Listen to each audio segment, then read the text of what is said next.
Good day, ladies and gentlemen. Once again, this is a recording on the topic of taxation, third year level, if I were to say so.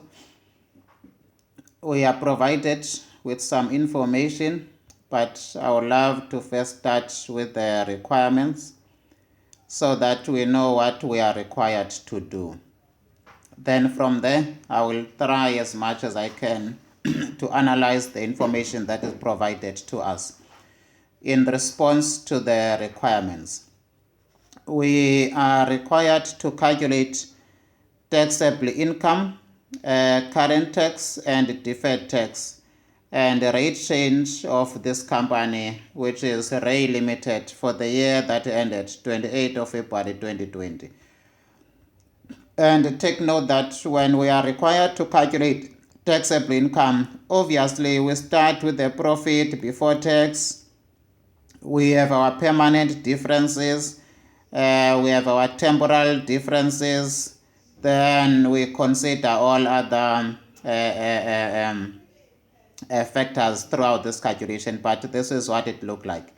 Then we calculate our tax after we get to our taxable income. Then we calculate our current tax. Then from there we go to the deferred tax calculation. Lastly will be the rate change. But the minute they say calculate your taxable income, current tax, deferred, then you know that you start with your profit before tax, depending to the information that you are provided though. But that is the approach, which is the income statement approach. Requirement number 2, we are required to prepare and disclose, this is the disclosure of the income tax expense and the tax reconciliation. Some, they will just call it a tax reconciliation note. So we know that tax reconciliation note, but I will record this one separately, not in the same recording. If I do so, it will make the recording to go up to close to 2 hours. So in other words, I will record the first requirement and the third requirement. I feel that these two are very closely related. The second requirement, if it was according to me, I would have placed it under number 3. Now, number 3, we are required to calculate the deferred tax balance, of Ray Limited for the year ended 28th of February 2020, using the statement of financial position approach. This one simply, we deal with all the assets and liabilities. When we say carrying value minus tax base, then that will give us temporal difference. We multiply by the tax rate. Please note that this is for the year 2022, the year 2022, and the year 2020, not 2022. So it's possible that we'll start with 2019 for 2 comparative years, 2019 and 2020, 2019, so that we have 2 comparative years, depending on the information that we are provided. But if we are provided 2 comparative years, then we'll do the previous year and also the current year. So we know that our focus is on calculating taxable income, current, deferred, and the rate change. Then after, we are to use the statement of financial position approach in the calculation of the deferred tax. So these are the 2 critical questions that I'll be responding to in this recording. Part 2 of this will be requirement number 2. I want to give enough details when it comes to requirement number 2. But I'll also be having the answers for the first requirement and just continue. Now let me just do the analysis of the information that is given to us. It says the following information concerning Ray Limited is presented to you. Ray Limited is a wholesaler of cleaning materials, and the year ended of the company is February. We have seen that also in the requirements. The accountant supplied you with the following information, which is the list of balances from the statement of financial position. Very important to note which statement does each information belongs to. Why this is critical is because when we respond to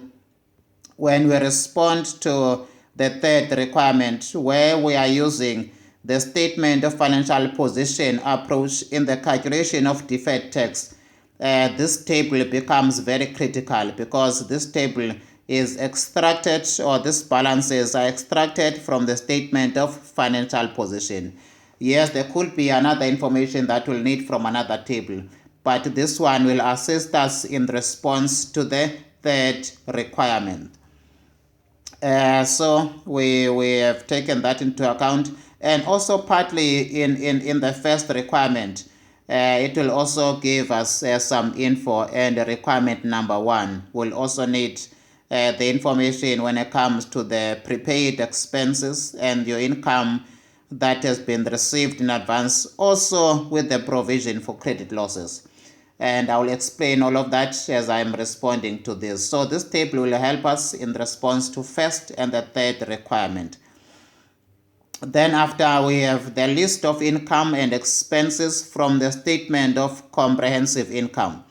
So in here, obviously, it will help us mostly when we do the first requirement, when it comes to more especially your dividends received. There we have dividends received. Dividends received, we know that's your permanent difference. Your donation that are non-deductible, they are your permanent differences. The one that are deductible, we don't do anything about them because they are already deducted. Legal fees, this is your permanent differences. And also noting that we have 2 comparative years, as I have mentioned before. We also have traffic fine, which is your permanent differences. Provision for credit losses, research cost. Take note that your research cost capital nature is under the expenses. So from an income statement perspective, we'll recognize the research cost as an expense. But SARS will have their provision when it comes, or allowance when it comes to research cost. Depreciation of all assets, question mark. Profit or loss on the sale of assets, also a question mark. Then we'll deal with that as we progress, seeing the information that will be given to us. We are also given the asset register. We have 2 assets, a delivery vehicle and the office building. Our asset register indicate the cost price of the delivery vehicles and the cost price of the office building. The date these assets were purchased is 31st of the month of August 2017. Remember, our accounting period is ending in February every year. So that means it starts in March. It starts 1st of March every year is the start of the year. It ends on the 28th of February every year. So if we are referring to the date of purchase of these assets, they were bought between 1st of March and 28th February 2018. So now this motor vehicle or delivery vehicle was bought in the 2018 accounting period. Remember, once again, 2018 accounting period started 1st of March 2017. 1st of March 2017 was the start of the 2018 accounting period, which will end 28th of February 2018. So now this delivery vehicle were bought between this period, which is the 2018 reporting period. But it was still within 2017, but in the 2018 accounting period. Please be mindful of that. So we will not include 2017, but 2018 in terms of our calculation. When it comes to the office building, it was bought on the 1st of August 2018, which is obviously 2019 accounting period. Why I'm saying 2019? Because on the 1st of March, once again, 1st of March 2018 was the start of the year that will end in 2019, which ended 28th of February 2019. And this office building was bought between this period. So now this period is 2019 accounting period. So now we continue on that same note. Depreciation method is 10 years for the delivery vehicles. On our side as accountants, we have no depreciation for office building. So now that means if SARS does allow wear and tear for office building, that wear and tear will be classified as a permanent difference, because on our side we don't allow depreciation, but if SARS does have or allow wear and tear, therefore now that wear and tear will not be under temporal differences, but it will be under permanent differences, because it is permanent that this office building, we are not depreciating it as a company, and it is permanent that SARS will allow wear and tear. So at the end of the day, that means this will be a permanent difference. We have no depreciation and SARS will have an allowance. So that becomes permanent. Remember, when it's temporal is when we allow a certain amount, but SARS only allows another amount, but at the end of a certain period, it ends up to the same allowance. At the end of a certain period, it ends up to the same amount that is allowed to be deducted. When I'm saying at the end of a certain period, if let us say we are allowing 20% of depreciation and SARS allows wear and tear of 10%, that is SARS, we will depreciate the asset over 5 years, but SARS will depreciate the asset over a period of 10 years. At the end of the day, the asset will be written off over different periods. The difference, the fact that another one is 5 years, another one is 10 years, but at the end, the assets are written off. The difference is only the period. So that's why it becomes a temporal difference. But if we are not allowing anything, but SARS allows something that or maybe is completely different from us, that becomes a permanent difference. But I'll explain that as we also do the application. Hoping you understand my explanation up to so far. Then we have our total residual value, which is proportional, nil and nil. Then we have wear and tear, no apportionment when it comes to SARS, and SARS allows 25% of wear and tear when it comes to the office building. Remember, for us, for office building, the depreciation for office building, we said no depreciation, but SARS allows wear and tear to write off the asset at 25%. That means now the difference between us and SARS is permanent. We don't allow anything, and SARS allows 25%. So this will be classified as a permanent difference. Then we go to the next one. So this table becomes now critical when it comes to the first requirement and also the third requirement when it comes to the statement of financial position approach. Now let's analyze the information that is given in our disposal. I will try to do some calculation as I am analyzing. Where necessary, I will not do other calculations, but I will calculate when I do the actual exercise. It says on the 28th of February 2019, a delivery vehicle with a cost price of 500,000 rands and the tax value, remember tax value is the carrying amount according to SARS. Carrying amount according to SARS was sold for 600,000 rands. Was sold for 600,000 rands. Now we then now have to say which year is this asset being sold. In 2019, very important, end of February, which is end of the accounting period. So now if this is the end of the accounting period, we then need to ask ourselves, when was this asset purchased? It was purchased in the 2018 accounting period. Remember, from 31st of August, it will be September, October, November, December, January, February, which is 6, 5, 4, 3, 2, 1. So this is for 6 months in the first year. In the 2019 accounting period, the asset was there for a period of 6 months.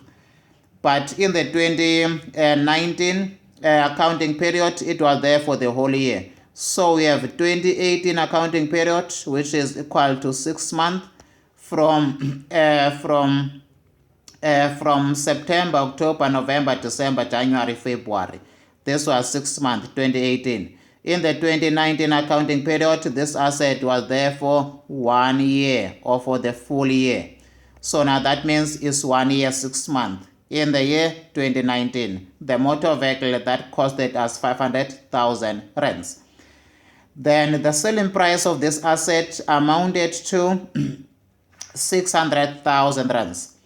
I'm just tempted to do some calculations for this one before I proceed. I know I still need to do the requirements. Now we are dealing with the 2019 sale of motor vehicle, sale of the delivery vehicle. And the delivery vehicle, we need to know the carrying value of the delivery vehicle. But let us start calculating depreciation of this asset in the year 2018, in the year it was bought. Depreciation for the year 2018, which we said is 6 months, is 500,000 rands divided by 10 times by 6 over 12. This should give us 500,000 times by 0.10. Divide by 2, 500,000 times by 0.10, that is 50,000 divided by 2. So the depreciation for the sold asset in the first 6 months was 25,000 rands. Then we're calculating depreciation of this asset in the year it was sold, which is the year 2019. In the year 2019, the asset was there for the whole year. It was sold at the end of the year. Divide by 10, this will give us 50,000 rands. That means the accumulated depreciation of this asset from the date it was bought up until the date it was sold was 75,000 rands. The carrying value on the 28th of February, carrying value 28 of February 2019 will be the cost of this asset, 500,000 rands minus 75,000 rands. This will give us plus 50,000 rands, which is 75 minus 500,000. That means the carrying value of this asset is 425,000 rands. So now, if the carrying value is this, then after we need to say how much was it sold for.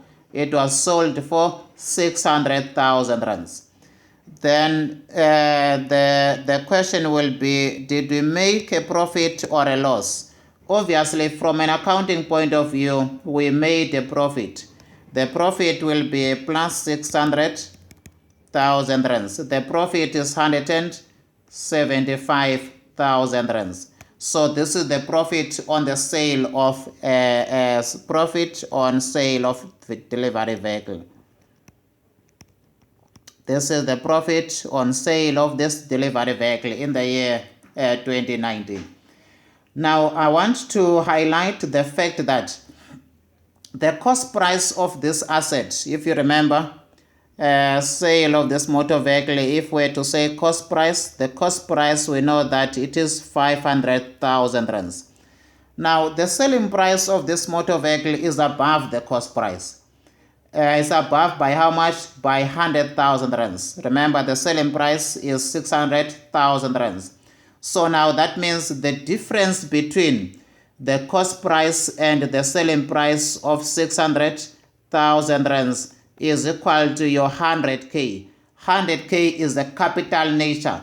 If the selling price is above the cost, the difference between the cost and the selling price becomes capital in nature, which is the capital portion of the sale of this asset. So now, if therefore now this is the capital, we therefore need to divide this profit and say part of this profit is capital and part of this profit is non-capital, if I were to say so. So now I want to split and have capital portion of the sale of this asset. So I want to deduct capital portion of the sale. You'll see that when we deal with the statement of the calculation of the taxable income, dealing with the permanent difference. Capital profit on sale, capital profit on sale. The capital profit on sale is when an asset is sold at a price above the cost price. So we are left with 75,000 rands. So 75,000 rands is the non-capital portion of the sale, non-capital profit on sale. This will be non-capital profit on sale. From an accounting point of view, more especially from your accounting one, you will know or you'll remember that we record the entire 175,000 rands as a profit on the sale of an asset. But at that level now we consider SARS. SARS will say separate the capital portion of this profit on the sale of an asset from the non-capital profit on the sale of an asset. So in other words, we have this capital portion and SARS has an allowance which is normally 50% of that. Therefore now hence we separate the two, but at the end of the day in our income statement we have recorded 175,000 rands. But remember, when calculating our tax we need to consider the laws of SARS, but I'll explain all those details when it comes to the splitting of the 100,000 and the 75,000 rands. Which one is the permanent difference? Which one is the temporal difference? Now, I think from now we can leave this one at this stage. We will need it as we progress with response to the requirements. Now, in the current year, on February 2020, a delivery vehicle. Okay, before that, I want to highlight the fact that, remember, the cost of our vehicles is 820,000 from the 31st of August 2017, which is 6 months before the end of 2018 accounting period. So now when we are selling the motor vehicle that costed us 500,000 rands, it means by the end of 2019, the cost of our assets was no longer 800,000 rands because motor vehicles that costed us 500,000 rands were sold. That means we are left with the cost of motor vehicle that have a cost of 320,000 rands. Just be mindful of that, 820,000 rands. By the end of 2019, we sold a motor vehicle that cost 500,000 rands. Meaning now the cost of the remaining vehicles at the end of 2019 is 320,000 rands. So please keep this at the back of your mind. We'll need it as we progress, the cost at the end of the year, because we need the carrying value. We need to know the carrying value of this asset at the end of the accounting period, 28th of February 2019. When I do the second requirement, you'll understand what this explanation was for. So now we need to be mindful of that. We come to the next part. I am not taking this into account before I continue. When we deal with SARS, we will do that in terms of how SARS allows or how SARS deals with the issue of profit or a loss, or how SARS deals with the loss on their side. Remember, when it comes to SARS, SARS would have recognized the amount of 200,000 as the carrying value, but we'll deal with that as we progress. On the 28th of February 2020, a delivery vehicle with a cost price of 200,000 rands was sold for how much? For 50,000 rands. Remember, this delivery vehicle that cost 200,000 rands was or is included in the cost price of these vehicles. And remember, this is a year after we sold the motor vehicle that costed us 500,000 rands. That means now the cost of our vehicles in the year 2020 were 220,000. Hope you remember that one after we deducted 500,000 rands. The cost of our vehicles were 220,000. And now we are selling another motor vehicle that cost us 200,000 rands, meaning the cost of the remaining vehicles at the end of the year 2020 now is sitting at 120,000 rands. This is the cost price in the year 2020. The question is, how much is the carrying value of the assets that cost us 120,000 or that cost 120,000? Then that's what we need to know to say how much is the carrying value of the assets that are costing 120,000 at the end of the year 2020. I'm already preempting the requirements to your requirement number 3. Now, just to go to the year 2020 and see, remember I'm still doing things from an accounting point of view. Now I'm going to the year 2020. I hope I highlighted that in year I was dealing, it was 2018 and 2019. Now I'm going to the year 2020. Then after now, we are saying in 2020, we sold the motor vehicle. The cost price of the motor vehicle that was sold is equal to 200,000 rands. And the selling price of this motor vehicle is equal to 50,000 rands. We need to know the carrying value. We need to know the carrying value, or else we need to know the accumulated depreciation. Now I'll use a different approach in the calculation of the accumulated depreciation. The accumulated depreciation for this motor vehicle. Now we need to ask ourselves, when was this motor vehicle costing us 200,000 bought? It was bought on the 31st of August in the year 2017, which is 2018 accounting period. Remember that one, I've emphasized on it. Now, if then this was bought, then we need to go now and say, in the year 2018, it was for 6 months. In the year 2019, this vehicle was there for the whole year, 12 months. In the year 2020, when was it sold? It was sold at the end of the year, 28th of February. So it was there for 12 months. 12 plus 12, 24 plus 6 give you 30 months. How long is the useful life of this asset? Useful life is equal to 10 years. Useful life is equal to 10 years. 10 years is equal to 120 months. 10 years is equal to 120 months. Now, I want to calculate accumulated depreciation just using month to make it easy. From the date the asset was bought up until the date the asset was sold, 12 months in 2020. So total months this asset has been in the business is 30 months.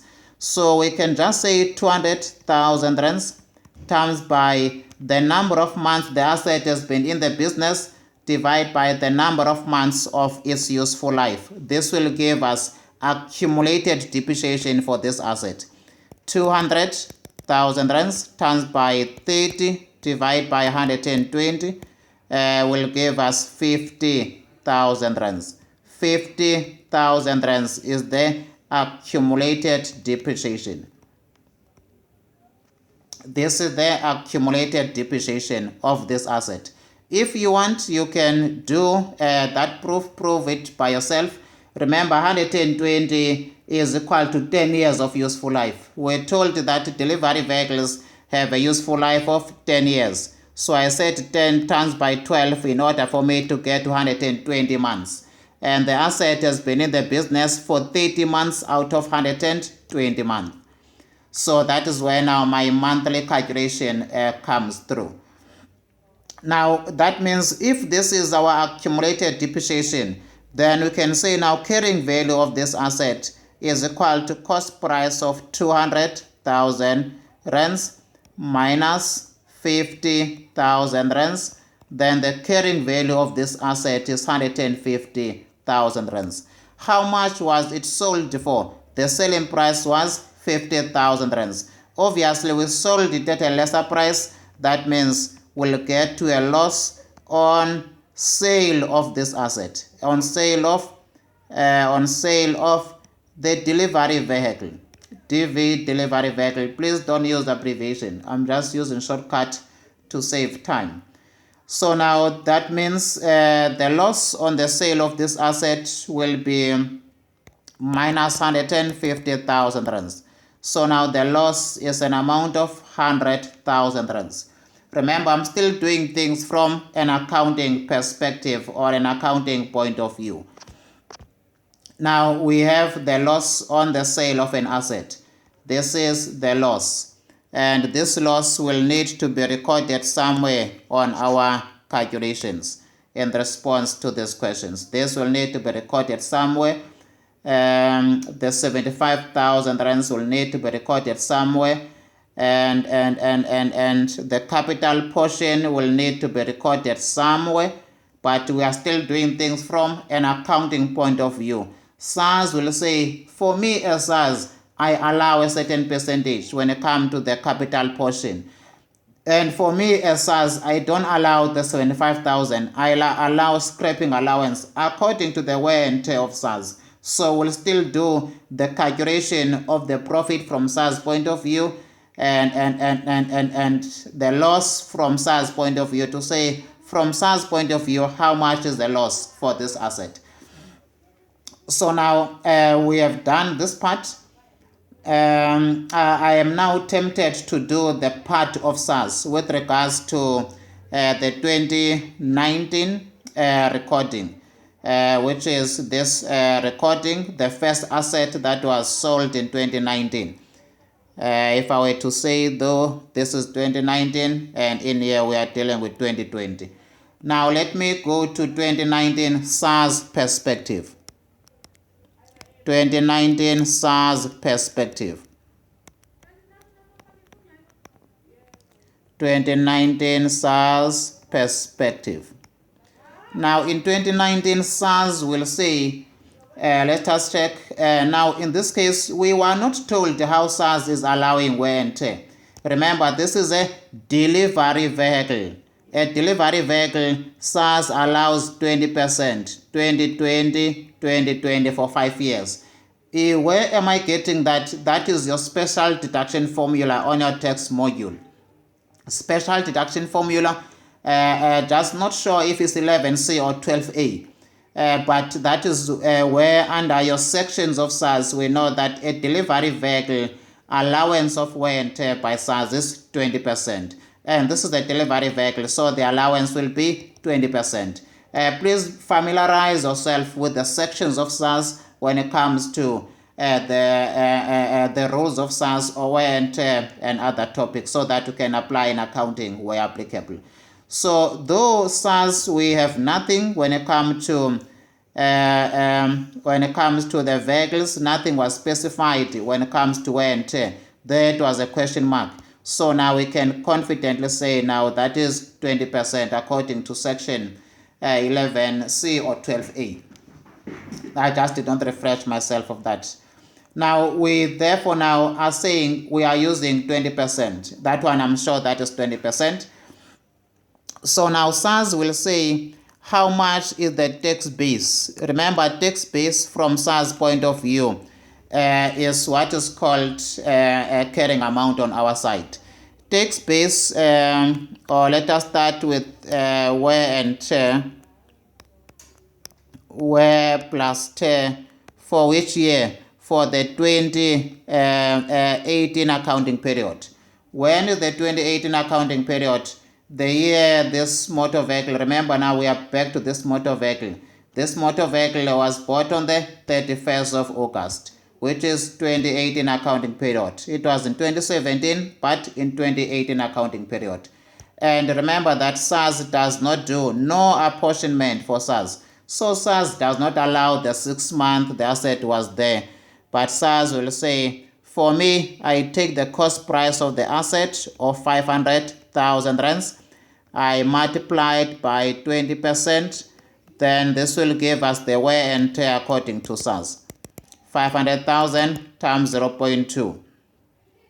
500,000 times 0.2. Just verify that. 500,000 times 0.2. SAS allows wear and tear at 100,000 rands for this asset. Then we need to come to wear and tear from SAS point of view for the year 2019. SAS will still say 500,000 rands times by 20%. This will give us the same 100,000 rands. That means accumulated depreciation or accumulated wear and tear. Let me not use the accounting terms. Accumulated wear and tear for this asset will be 200,000 rands. We can already foresee that the answer was given there for us.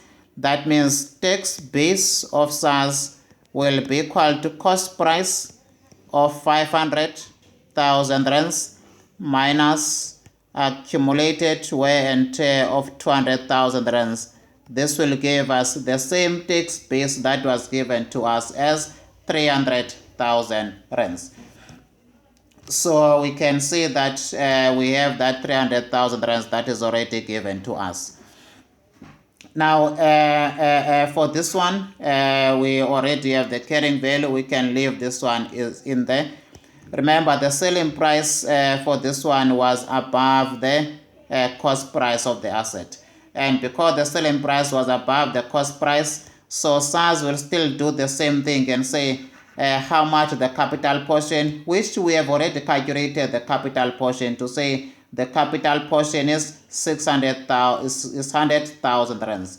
So for this one, we don't need to do anything or calculate any loss. But SAS will recognize the 50% of the 100,000 rands. Then we then come to the recoupment part, which is the amount SAS will allow, which we call a recoupment on the same asset. Now, recoupment is vice versa the profit. On our side, we have a profit of 75,000 rands, but SAS will allow recoupment, an amount that is not above the cost price. Then after in the recoupment of SAS, we will then have to say recoupment is equal to cost price minus cost price if the selling price is above the cost price minus the 300,000 rands, which is tax value. That means recoupment will be 200,000 rands. What does this mean? That means SAS will recognize recoupment of 200,000 rands. Although from an accounting point of view, we have recognized 75,000 rands. So we need to reverse the 75,000 rands of the non-capital portion.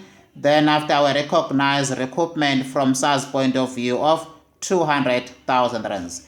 At the same time, we need to cancel the capital portion of 100,000 rands on our side or reverse it, and we allow 50% of that from SAS point of view. And that will be a permanent difference because SAS will always allow half. It will never be equal because of period. Either maybe after 10 years it will be the same. It will always be different. SAS allowing 50% of the capital portion and us allowing only the full amount of that profit. So now that is why I was doing this calculation to compare what we will recognize and what SAS will also recognize on their side, or what will not recognize and SAS will recognize.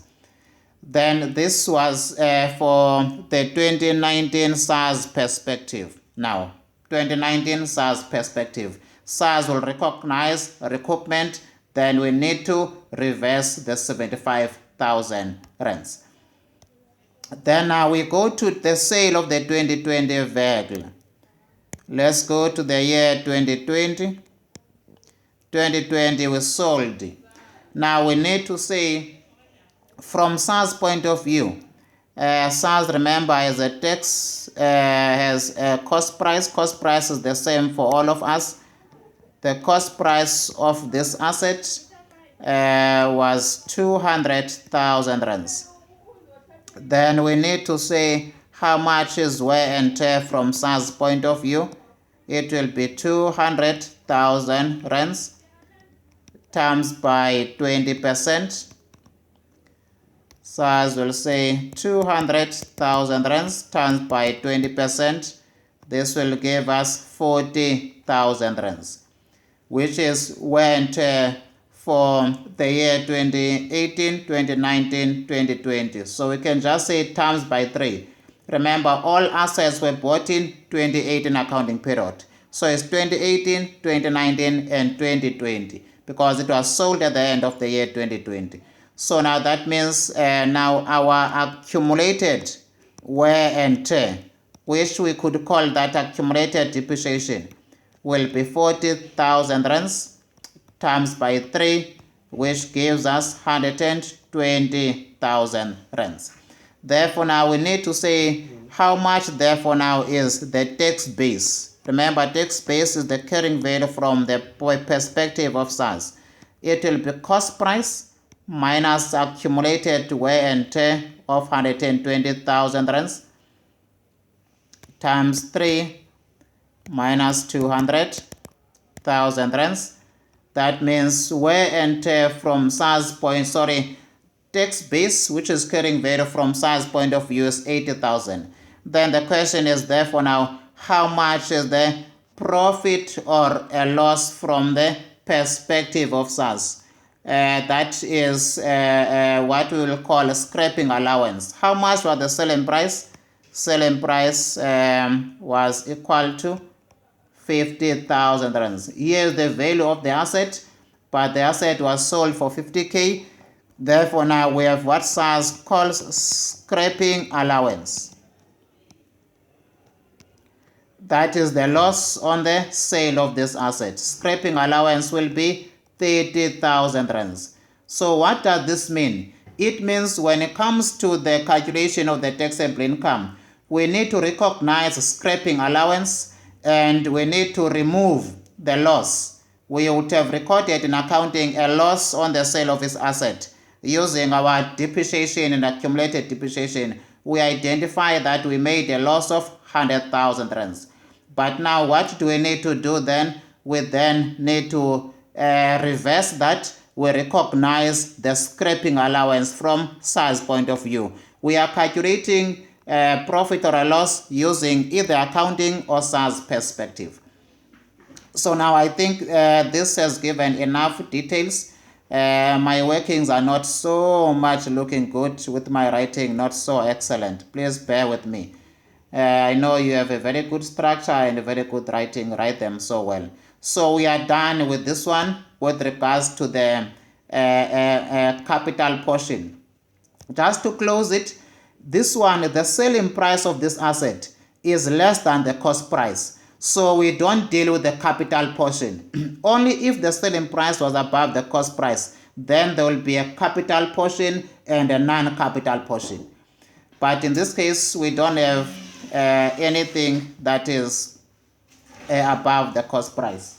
So because there's nothing above the cost price, that means we will not have the capital portion. It's only when the selling price is above. In this case, our capital portion was 100,000, which was 600,000 minus 500,000. Then 100,000 was a capital portion. 75,000 was a non-capital portion. We go now to the second requirement. It says the company started providing credits losses in the year 2018, and SARS allows 20% of the allowance for credit losses, which is provision for bad debts, as an allowance during the current year. Very critical to note this when we deal with our temporal differences and also when we do the statement of financial position approach. It affects two things, your temporal differences plus your statement of financial position approach of the calculation of deferred tax. Then after we are told that The South African Revenue Service allows a research cost of a capital nature to be written over 4 years. So when it comes to our research cost, going now to the research cost that are sitting somewhere, look at our research cost amount. We have our research cost, there's the research cost, we have 30,000 rands, and in here we have 20,000 rands. Let me just narrate this. Is quite critical for us to master the research cost. Remember, the research cost here were incurred in the year 2019, and in 2020 we incurred 20,000 of the research cost. So now how then do we deal with that from accounting point of view? From accounting point of view, we deduct this as an expense in this year, and we deduct this as an expense in this year. But SARS is allowing it over 4 years, meaning SARS will say divide by 4. That means the allowance for the year 2019 will be 5,000. Now remember, it's 4 years, so for this one it will be 5,000 in 2019, it will be 5,000 in 2020, it will be 5,000 in 2021, 5,000 in 2022. But now in the following year, there was another research cost, which is 30,000. How long does SARS allow? Went on the research 4 years. So we need to say here divide by 4. When we divide by 4, it will be 30,000 rands divided by 4. Then it will be 7,500. So in the year 2020, we'll have 7,500 from the cost of 2020, plus the 5,000 from the allowance of the previous year, which is fixed at 5,000. So it will be 7,500 plus 5,000 rands. This will give us an amount of 12,500 as research cost allowance by SARS in the year 2020. We add the 5,000 allowance from the 20,000 together with the 7.5 allowance from the 30,000. Then after it progresses like that. In any year where there's another research cost, then SARS will do the same thing. But from an accounting point of view, we only recognize this as an expense in this year. I don't want to be explaining some of the sections with regards to this research cost, but please do read in this section with regards to the research cost. Now we continue on that same note. I think we are now approaching the finishing in covering the calculation of the taxable income. I'm already doing the calculations. The accounting profit, which is the first line for the year 2020 and the previous year, is 10,000 and is 100,000 and 10,000 respectively. 2019 10,000, 2020 300,000 rands. Then further than that, we have number 5 that says the tax rate was 28%, and in the previous year, in the current year is 28% and 30% in the previous year. Then our capital gain are taxed at an inclusive rate of 50%. When we say capital gain, what do we mean? We are referring to the 100,000 where the asset was sold at 600,000 rands, yet the cost price of the asset was 500,000 rands. This selling price, if you remember, is above the cost price of the asset. Therefore, the difference between the selling price and the cost price is capital gain, meaning how much did this asset gain value in terms of its capital. So now the 100,000 rands, which we have already calculated as the capital portion out of the profit on the sale of an asset, will be multiplied by 50%, and that is the amount SARS allows. On our side, we are allowing 75,000 rands. But we'll reverse the 100,000, then after we deal with the rest. I did explain this one. We'll also go there when we complete. It further says there were no other items causing temporal or other differences arising from the information that is given to us. Now, I've taken some time in the analysis, roughly 49 minutes, Now we are doing the actual response to the question. Most, if not all, of this analysis that I've done will help us when it comes to the response to the question. It will make our lives easier. I'll try to also again emphasize on some of the areas that I did explain before, and obviously the one that I did not emphasize on them, particularly when it comes to these three items, very critical items to be explained. Now, we are likely to be doing some calculations along the way, but the one that we have done will just extract numbers from them. I'll just try to leave some 2 blank pages before we do the statement. Just check how many pages left. 1, 2 on the third one. Then we are now calculating taxable income. Calculating tax, deferred tax, and deferred tax of the previous year. We are therefore now doing tax calculations. Tax calculation. And remember, we have 2 years. We have 2020 and we also have 2019. Then we start with our profit before tax as stated. We have profit before tax. I will not be writing full details because of the limitation of space. 300,000 rands. In here we had 10,000 rands. Now we then go to what we call permanent differences. Permanent differences. Under permanent differences, we know that there was dividends received, donation, dividends received. We had donation that were non-deductible. We had donation that were non-deductible. Another one, let me just verify. I think we also had legal fees, permanent differences. If you remember, I also highlighted the office building, because we don't allow, SARS allow, then that becomes permanent, that there will be wear and tear from SARS point of view, and permanent, that there will be no wear and tear on our side. So at the end of the day, the two amounts of wear and tear and our zero of depreciation will never be equal. So we have legal fees and traffic fines. Legal fees, we have legal fees, traffic fines,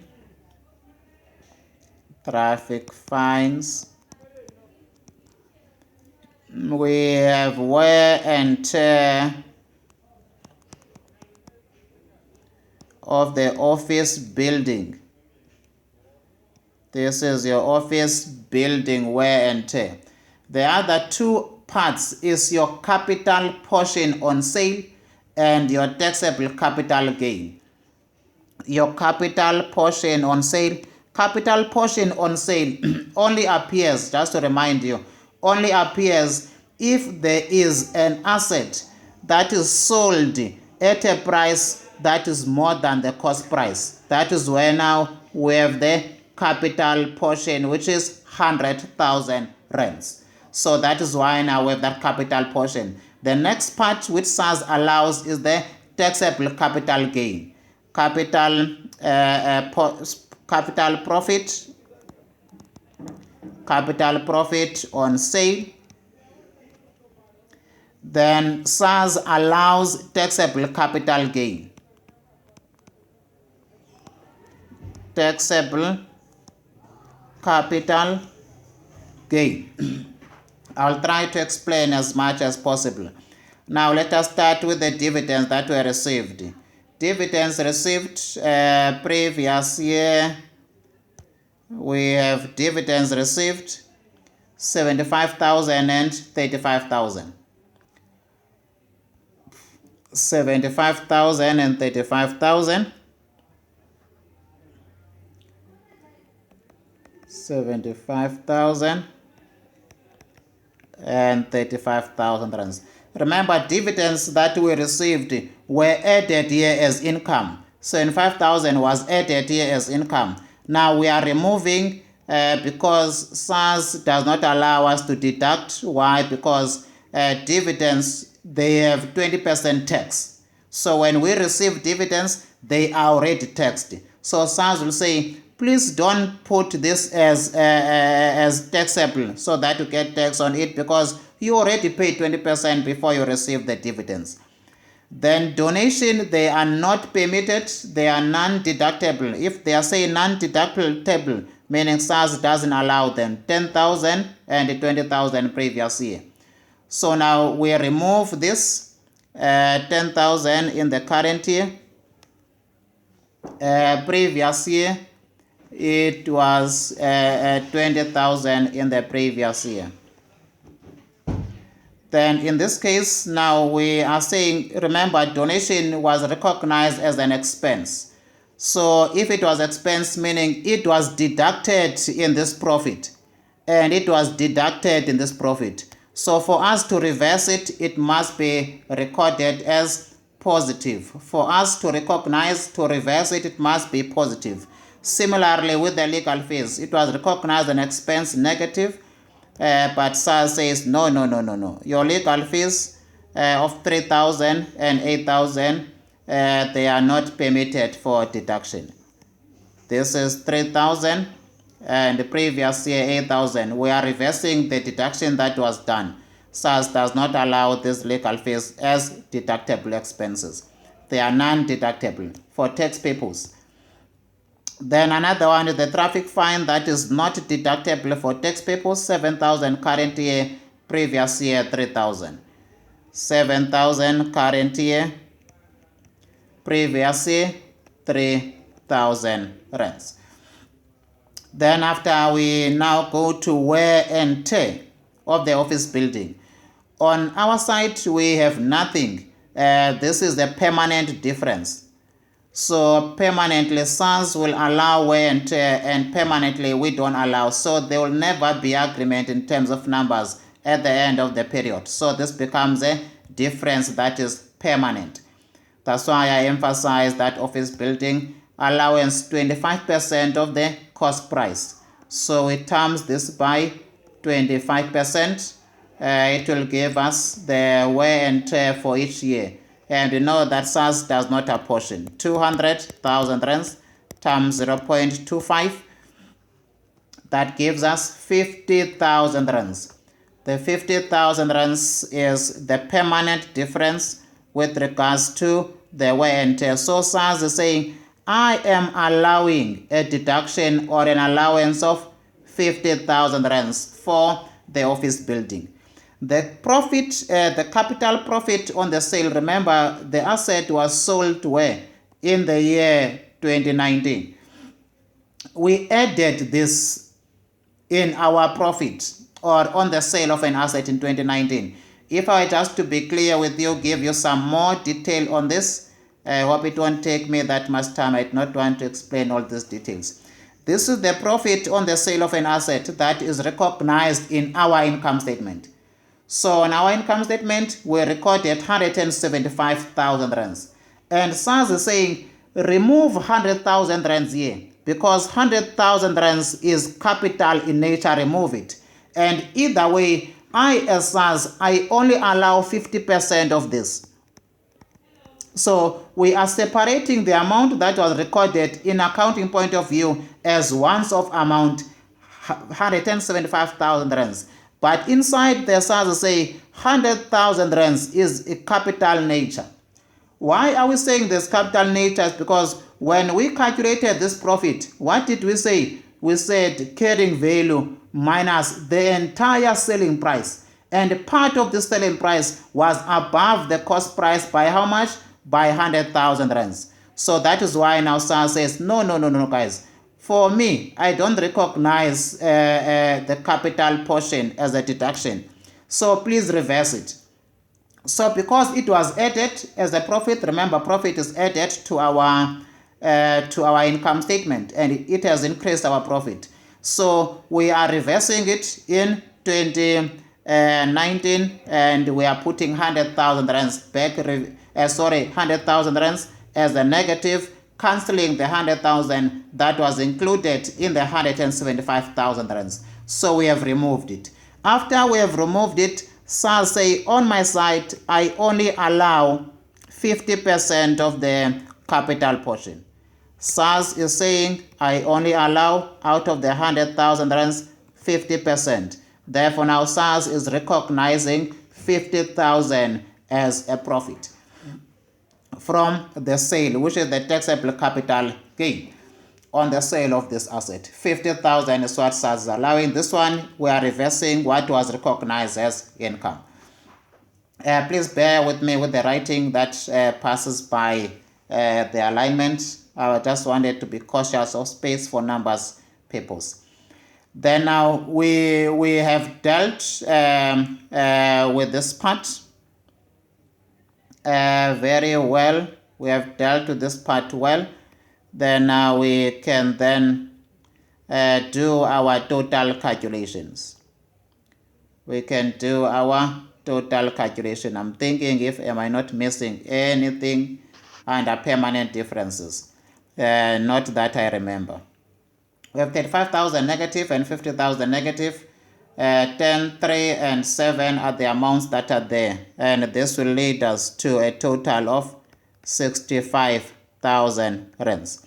I will not be doing the calculations, brethren, all the time, for this is quite a long exercise.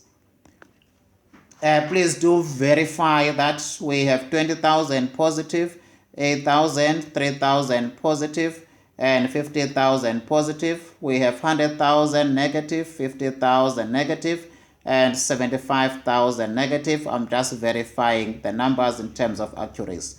And from my side, they are sorted. That is what they're supposed to add to, minus 144,000 rands.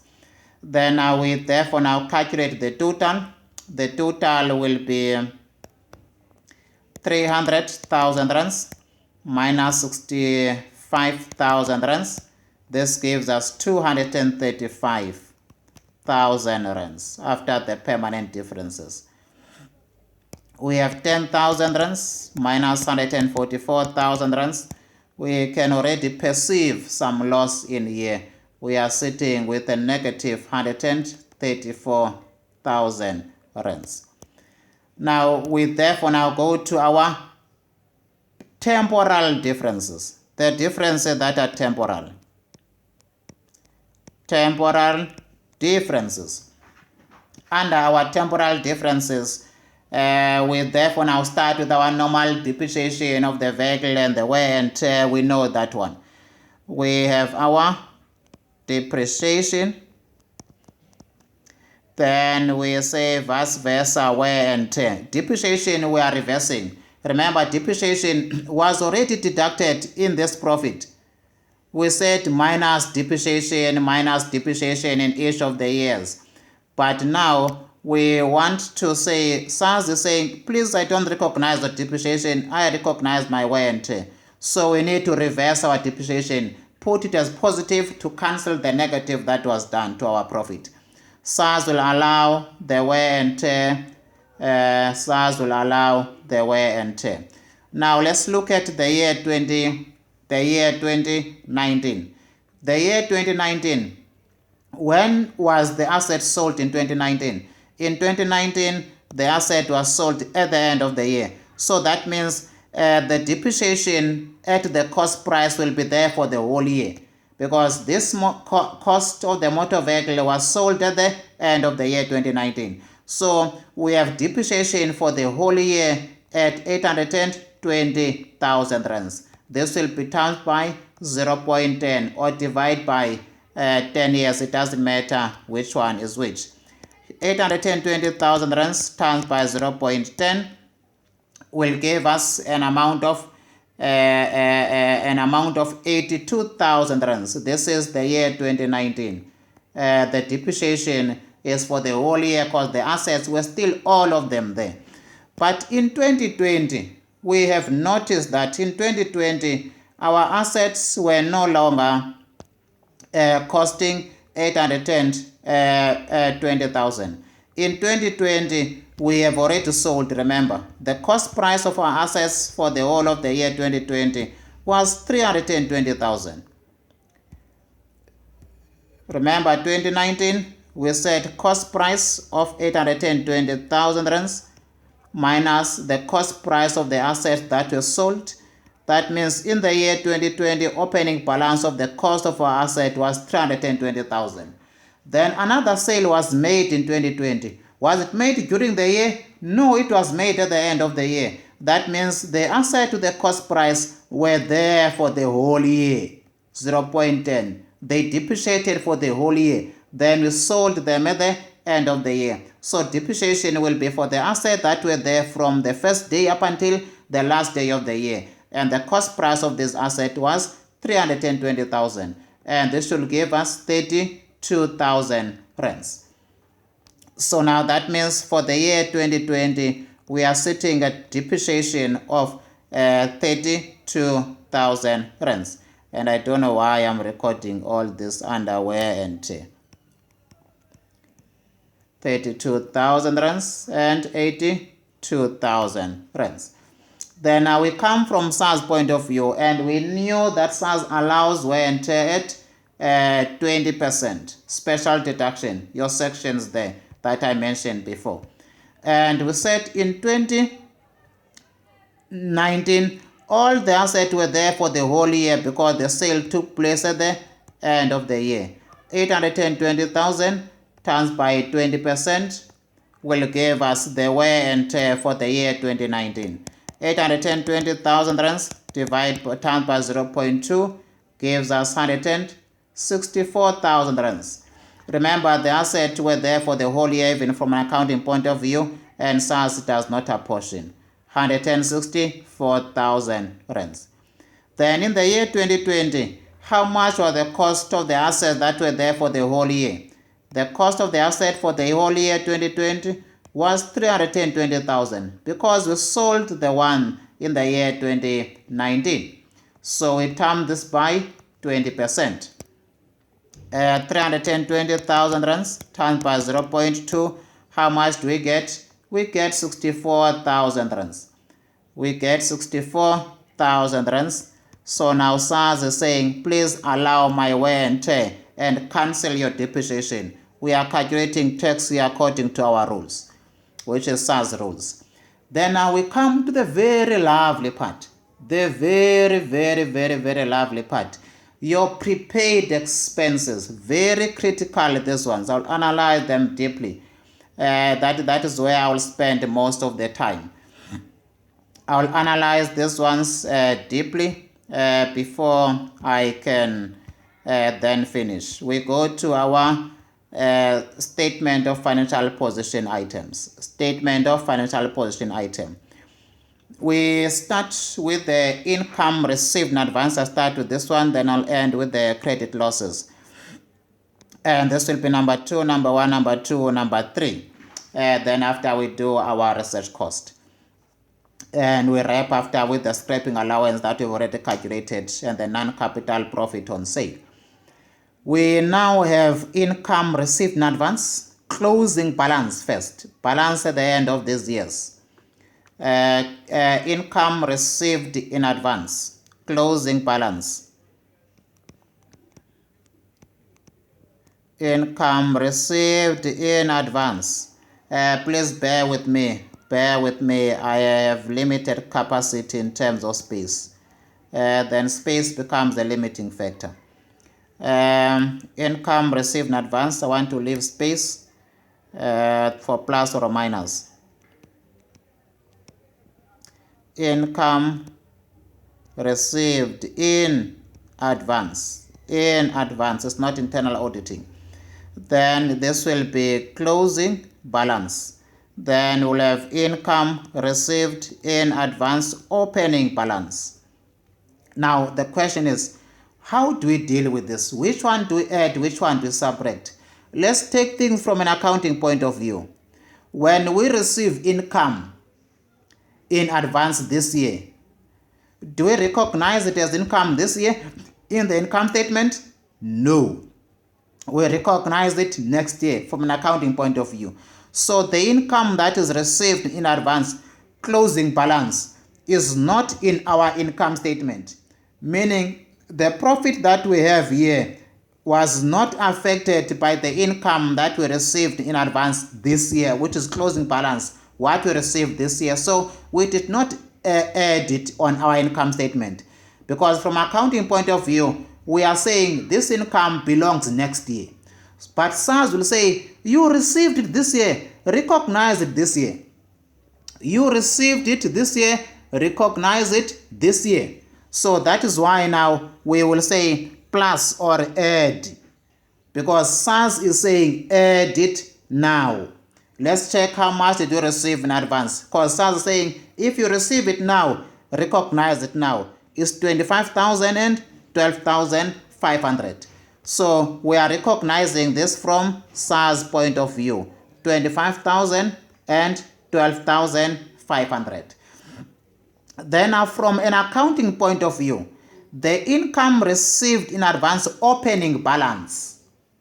Income received in advance opening balance, meaning it was received last year but not recognized last year from an accounting point of view.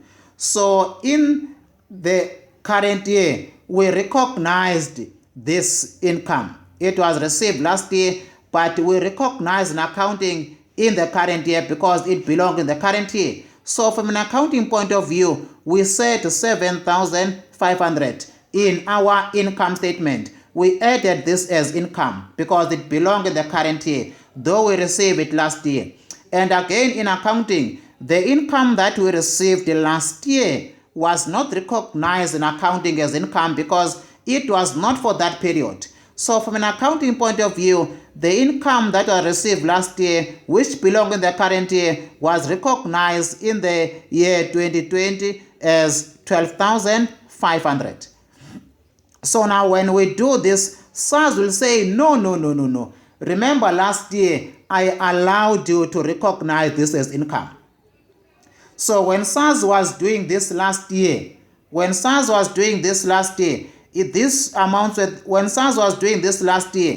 the amount of the previous year, which is the 7,500, SARS allowed it as income last year. So SARS is saying, I allowed you to recognize it as income last year, so please remove it in the current year. So now when we are therefore now saying minus the opening balance, and minus the opening balance is because SARS allowed us to recognize this as income in the perspective of calculating tax like this, not in the income statement. In our income statement, we did the same thing last year. But when tax was calculated, SARS said, no, I recognize this as income because you received it last year. But now in the current year, we have recognized it from the accounting point of view as income because that's what we do. It belongs in the current year. Then now SARS is saying, no, I already permitted you last year in the calculation of tax, so remove it. So that's why now the opening balance gets to be removed. This is 7,000 and this is 12,500. Remember, this is the closing balance here becomes opening this side, and the closing of that 7,000 2018 becomes opening in 2019. So in here we are reversing what we did in accounting. In here we are recognizing the fact that is received this year, and SARS is saying recognize it in the year you received it. So that means next year, remember this is the current year, this is the current year. This is for the current year, closing balance current year.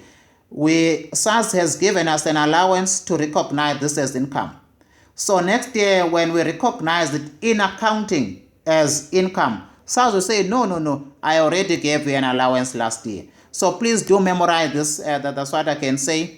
If perhaps my explanation does not make sense, but it's very critical to just simply understand it. Next one, we are therefore now, that means we say minus the closing balance of the income received in advance.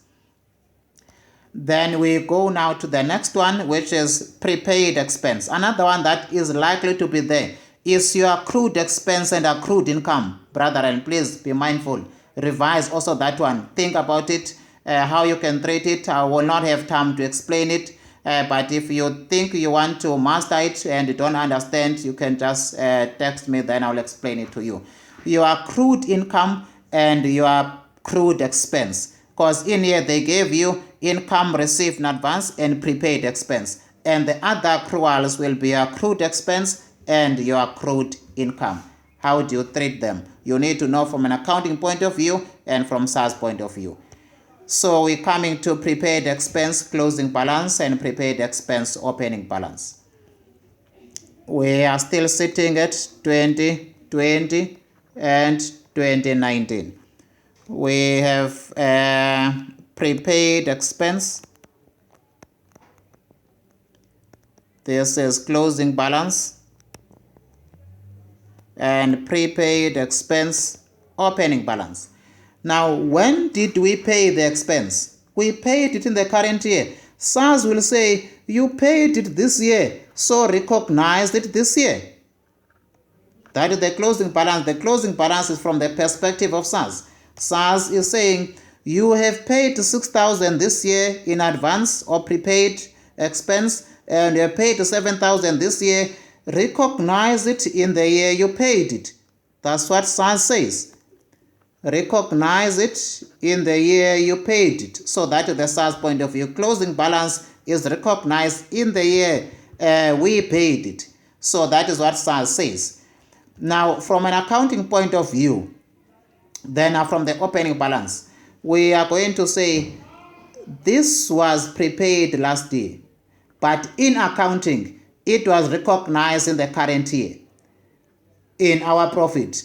And this was prepaid last year. We did not recognize it from the accounting point of view, but we recognize this in the current year because it belongs in the current year. So in our profit for the year, we have deducted in the current year, we said minus 20,000 rands. And in the current year, we said minus 7,000 rands because this was paid for this year, this was paid for this year. So in accounting, we recognize these expenses in the year they were paid for.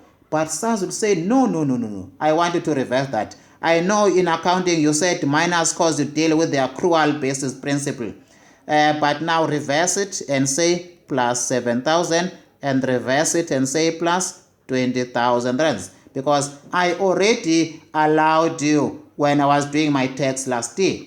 So that is why now we have 7,000 and 20,000 when it comes to the opening balance of the prepaid expense. So we are reversing what we did as accountants in our income statement, 20,000. We are reversing that because SARS allowed it previous year. When it was paid that year, SARS said deduct it in the year it was paid. Then we come to the provision for credit losses. So in other words, this is a minus, this is a plus. Then we come to the provision for credit losses. Provision for credit losses.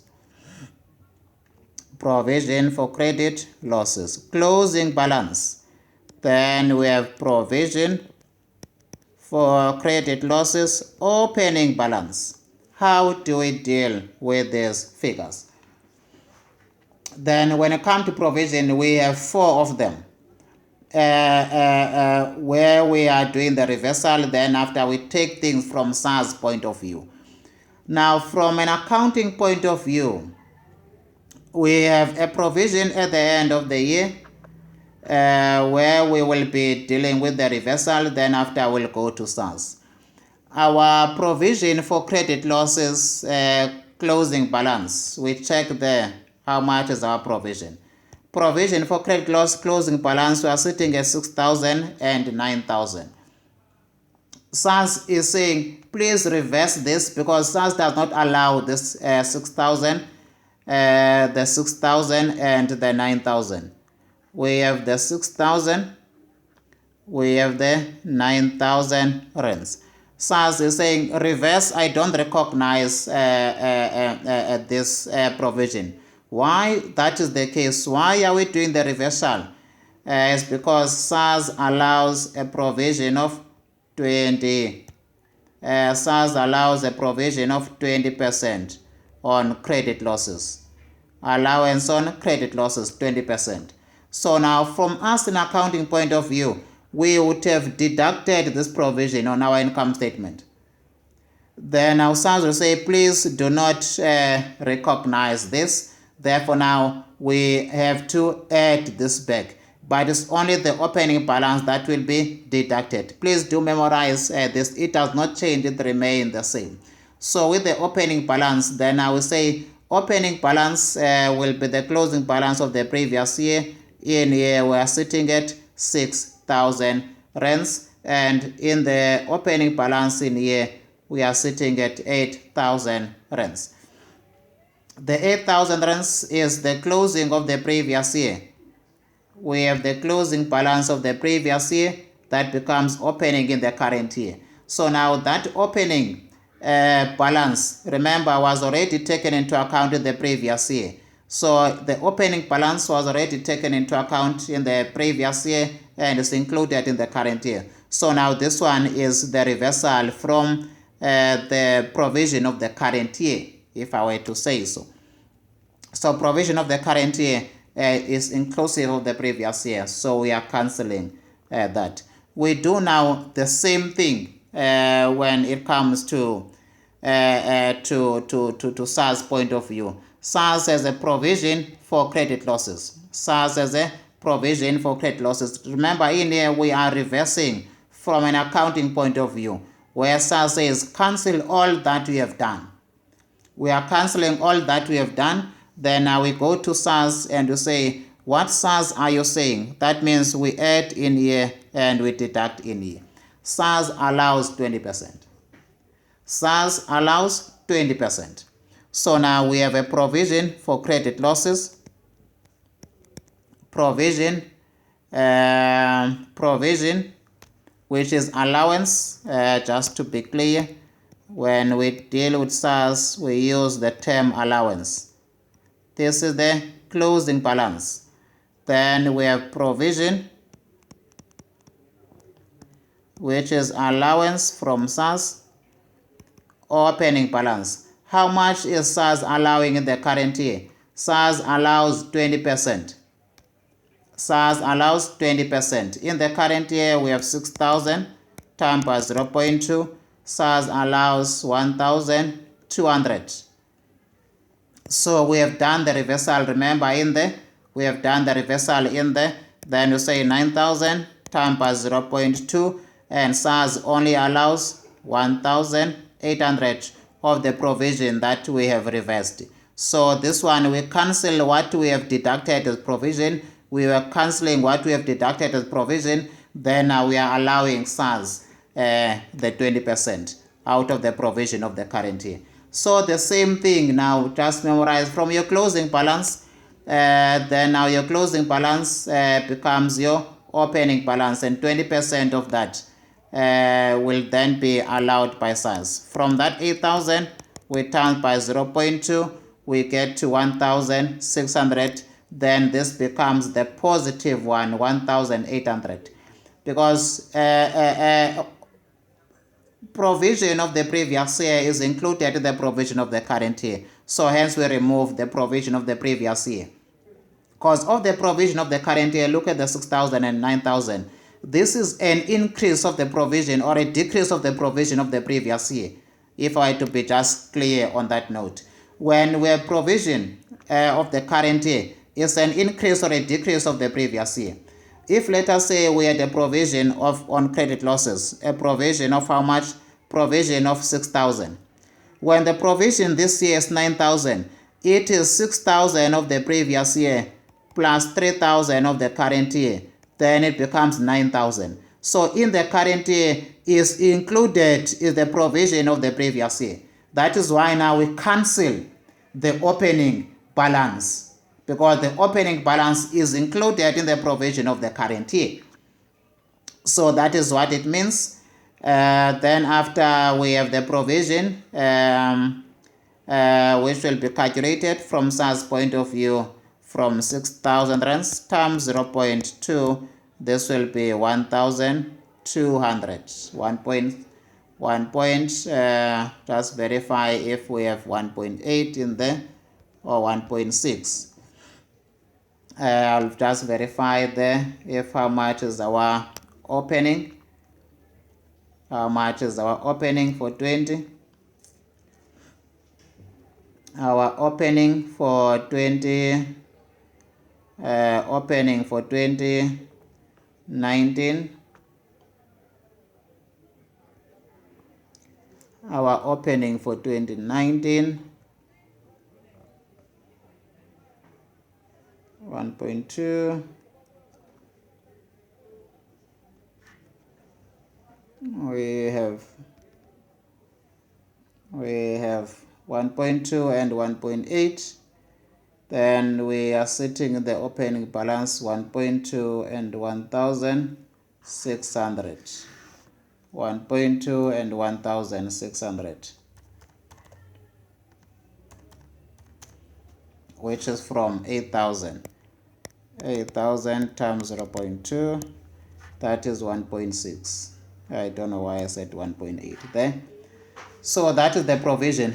Please do as much as you can to memorize. I have tried to explain all of that. We therefore now go to the next part. Let me just make sure that my signs are there. This is a minus or add. This is a plus. We are plusing this because we are taking it out of this deduction because it's already included in there, as I've emphasized it to you. Then we therefore now go to the closing parts of this, our research cost. We go to our research cost. We do have our research cost that are to be capitalized, 30,000 and 20,000. From an accounting point of view, we record the research cost as is. Research cost. We are reversing the research cost, which was recognized as an expense. It was negative in the income statement. We are reversing it because SARS has an allowance of research. SARS an allowance of research cost.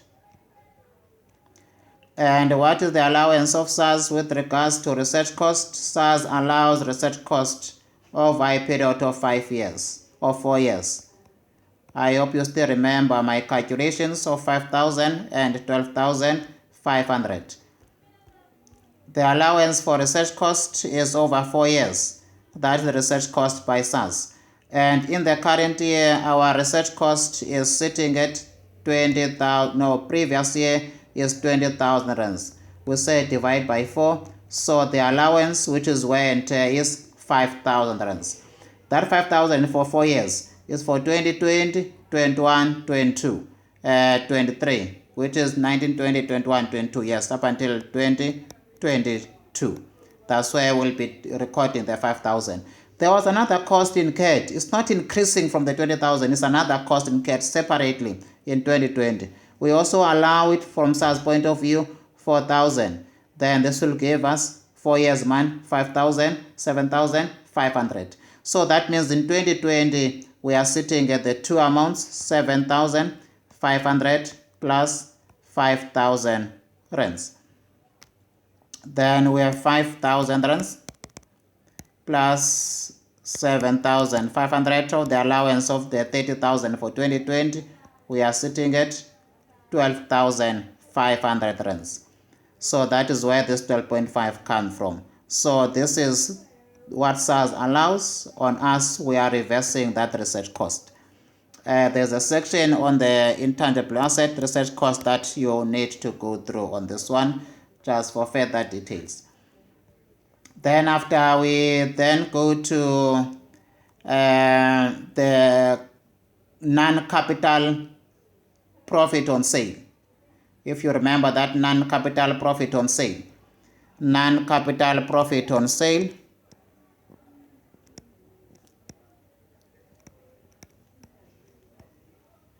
We said that the non-capital profit on sale was 75,000 rands.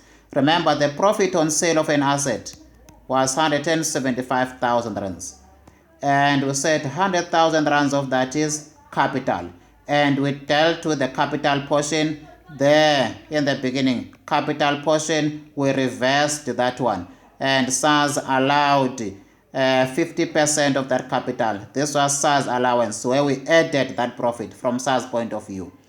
Then after now, we are dealing with the 75,000 rands. 75,000 rands. So we are reversing the 75,000 rands, which is the non-capital portion. So we are saying that profit SARS does not recognize the 75,000 rands. Then what is SARS recognizing? SARS has an allowance which is called a recoupment.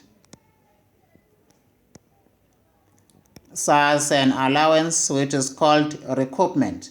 How much is recoupment? I think we have calculated recoupment to be 200,000 rands. Let us verify that one. We have a recoupment here, but there is SARS point of view, SARS perspective in 2019. Recoupment 500,000 rands, cost of an asset minus the tax value or the tax base, which is the carrying amount according to SARS. That gave us what we call recoupment. Recoupment is there, and it is 200,000 rands. In this case, remember, we made a profit, and that is the recoupment we have, which was 200,000 rands. So SARS does not allow our profit, but SARS allows the recoupment. SARS allows the recoupment. So hence we will have the so-called recoupment of 200,000 rands. When we recognize this as positive, remember, this will have to be negative, not positive. Thank you for me wanting to explain that, because profit was added. So now we are cancelling that 75,000. So we have removed the entire 175,000 rands that was recognized in the income statement as the profit on sale of this motor vehicle in the year 2019. Then now we come to the other asset that was sold, where a loss was made. There was loss on sale of vehicle. Loss on sale of delivery vehicle. Where it was in 2020 that we made a loss of 100,000 rands. I think we made a loss of 100,000 rands in the year 2020. We made a loss of 100,000 rands. We made a loss of 100,000 rands.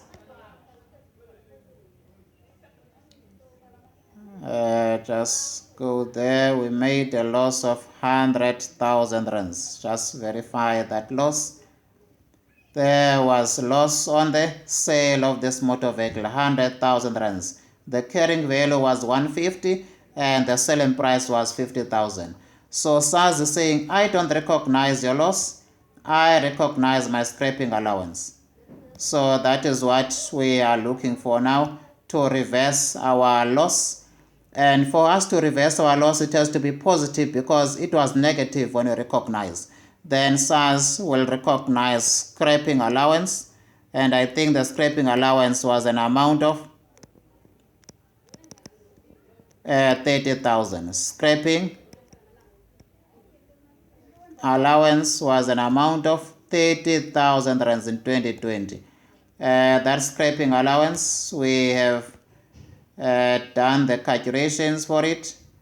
In the year 2020, we had a scraping allowance of 30,000 rands. Scraping allowance of 30,000 rands. So we have recognized that also. Then after we can now go further with all the differences that we needed to deal with. All is sorted. All is sorted. Let's not forget a 0 there, and also not forget a 0 there, not forget a 0 there. I will not be doing the individual calculation. I will just bring all the total in here. I hope all my numbers, they are so correct. In here we are sitting with 11,400, and in here we are sitting with 80,400 rands. 80,400 rands. We have 32,000 positive, 64 negative, 25,000 positive, 12.5 negative, 60,000. Just verify closing balance, 60,000 and 70,000. Where are they? We have prepaid expense. Prepaid expense 60 or 20,000 and 70,000. There we have 20,000 and 70,000 positive, 9,000 positive, 6 and 8 negative, 1.8, 1.2, 1.2, 1.6, 30,000 and 20,000. We are sitting at 12.5 and 5,000, 75,000 and 200,000, 100,000 and 30,000. I was just verifying my numbers. So those are the figures we are sitting at. We are sitting at these two figures, 80,400. Just change the color there. 80,400 and 11,400. Then from here now we can therefore now say all of these figures are positive. We can therefore now say 235,000 rands. 210, let me start with this side. 11,400 minus 134,000 rands. Just want to make sure that this is negative. The answer will not come here. It will have to come here. Sitting at 122,600 of a loss. And this loss will go to the following year. Assess the loss carried forward, 122,600. And in here we are sitting with 192,800. This is our so that's not the correct one. That is 315,000. That is 315,000 rands. This is our taxable income.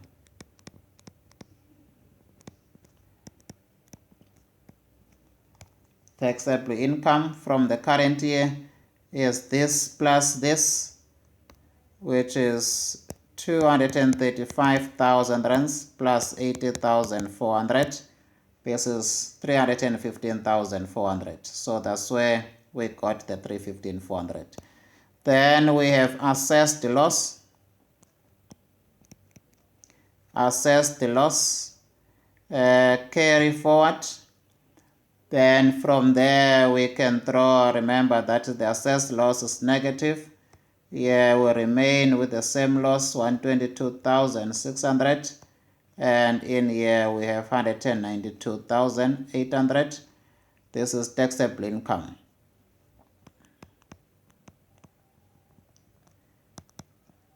This is your taxable income. Now the next stage is to have your tax rate, which is your 28%. Just put it in there, and 30%. But they normally prefer that you write there and say tax rate. Please do write tax rate and write 28% and also write your 30%. but I just want to do the current tax immediately. Calculate my current tax. Calculate my current tax. And my current tax is 310 is 192,800 times 0.28, which is 53,984, and in here we have no tax because we have a loss. Then we need now to deal with the deferred tax part. Deferred tax. We have the same years, 2020 and 2019. From here, I just want to drift a little bit. Remember, your deferred tax will be calculated from your temporal differences. When numbers are aligned, should be calculated from your temporal differences, times by your temporal differences and your assessed loss. It's your temporal differences and your assessed loss. But now I just want to drift. Now I do requirement number 3. After requirement number 3, then I can consolidate. I hope in the next 20 minutes I should be done. 20 minutes I should be done, or 15-19 minutes I should be done, so that in 2 hours I have finished with this one. Now I want to go to requirement number 3.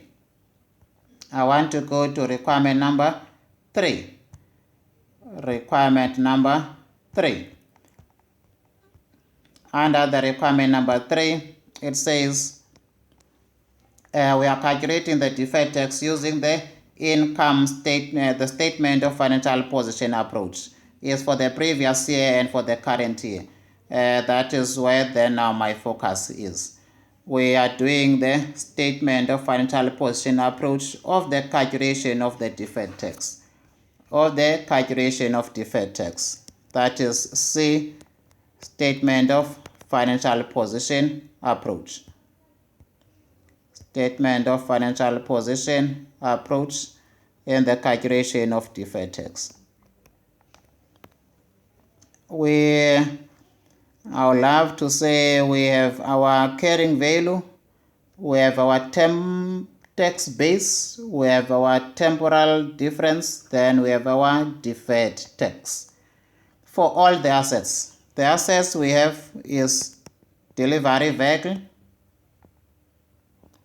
we have research cost,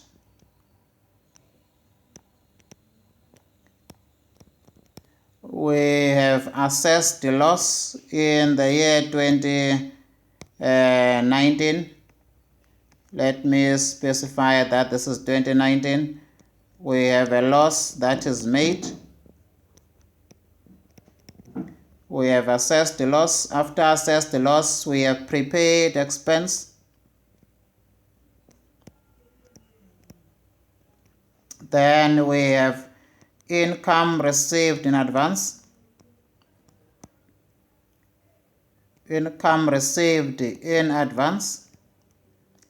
Limited space there.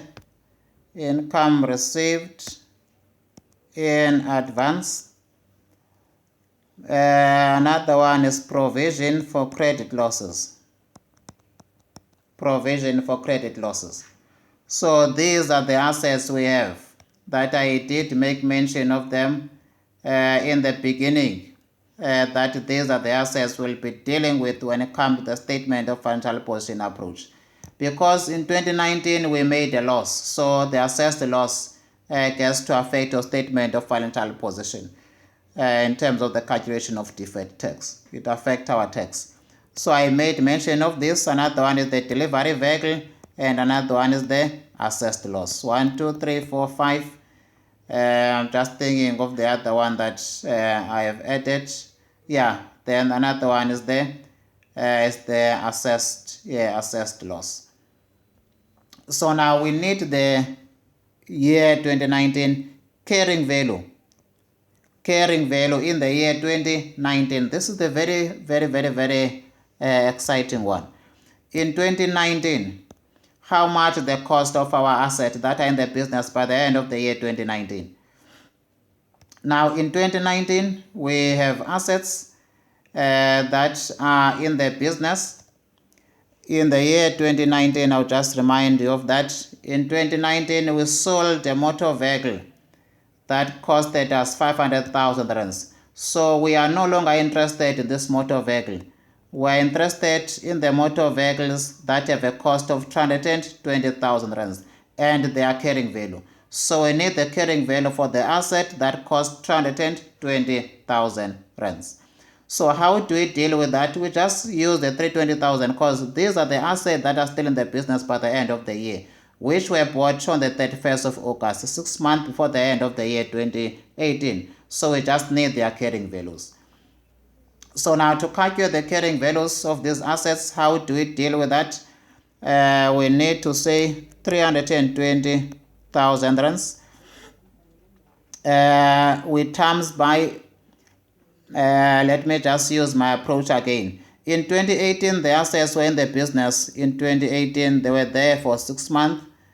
In 2019, they were there for 12 months. So in other words, we can just times by 12 plus 6 is 18. 18 over 120, the number of months of the useful life. We say 320,000 rands times by 18 over 120. This will give us 48,000 rands. 48,000 rands is the accumulated depreciation of this asset. So now that we have accumulated depreciation, we can say carrying value is equal to minus 320,000. So the carrying value is 272,000 rands. Or else you can say calculate depreciation for the year 2018, which will be 320,000 rands times by 0.1 or divide by 10 years. It will give you 32,000 rands. Divide by 2 because these assets were there for 6 months. Then it will give you 16,000 rands. Then we calculate depreciation for the year 2019, which is 320,000 times by 0.10, and the assets costing 320 were there for the whole period. 32,000 plus 16,000. 32 plus 16, that will give us 48,000. So it does not matter which one you do. So the accumulated depreciation for the remaining asset is 48,000 minus the cost of 320. That means the carrying value of this asset in the year 2019 is 272,000 rands. So we do similar thing with SARS. The asset were there for 2 years. SARS will say 320,000 rands times by 0.2. Remember, SARS allows no apportionment. Times by 2, 128 minus 320,000 rands. This will give us 192,000 rands. So it's the same practice. SARS from their side, they are allowing the year 2018 wear and tear from SARS point of view is 320,000 rands times by 20%.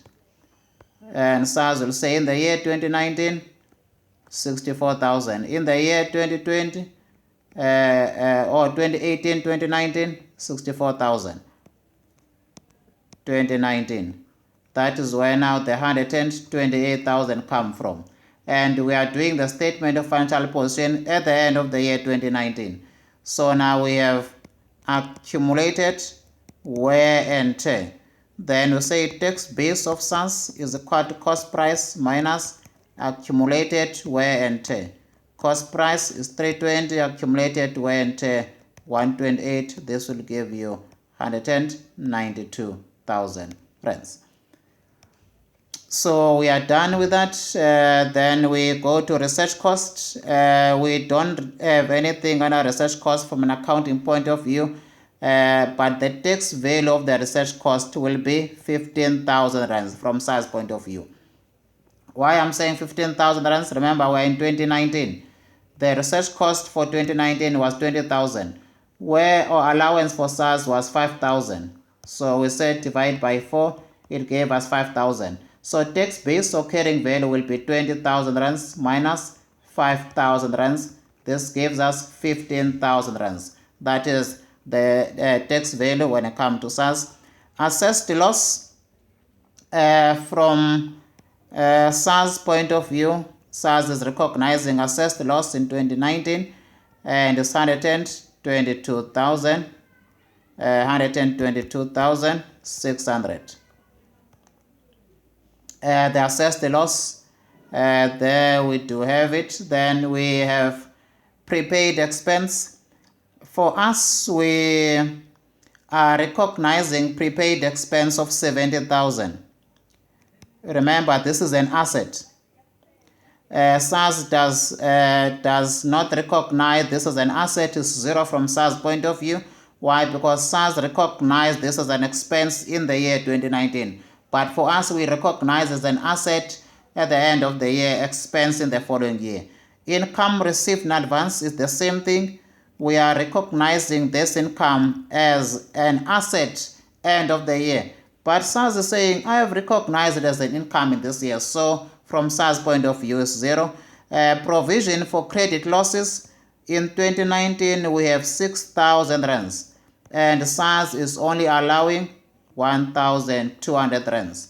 In 2019, our provision for credit losses, there we have 6,000. And SARS, no, I only allow you 20% of that. So that is the 1,200 difference. Remember, deferred tax arise from temporal difference in terms of the asset values in this case. So we are saying 272,000 minus 192,000. This gives us positive 80,000 rands. Times by 0.2, 0.3, it was still 30% this year. We have 24,000 rands. 24,000 rands. This is a liability, credit liability, when it's positive when it comes to assets. Then we come to another year, we have research cost. Research cost will give us negative 15,000 rands. Temporal difference, 0 minus 15,000. 0 minus 15,000, it gives you minus 15,000. 15,000 rands times by 0.3, we get negative 4,500. This will be your asset, that will be a debit. Then after I deferred tax, that's what we are referring to. Then we have assessed loss. It will be the same thing. It will be minus 122,600. 122,600 times 0.3. This gives us a negative 36,780. That is your asset debit of the deferred tax. Then we have 7,000, which is prepaid expense, is an asset. 70,000 is 70,000.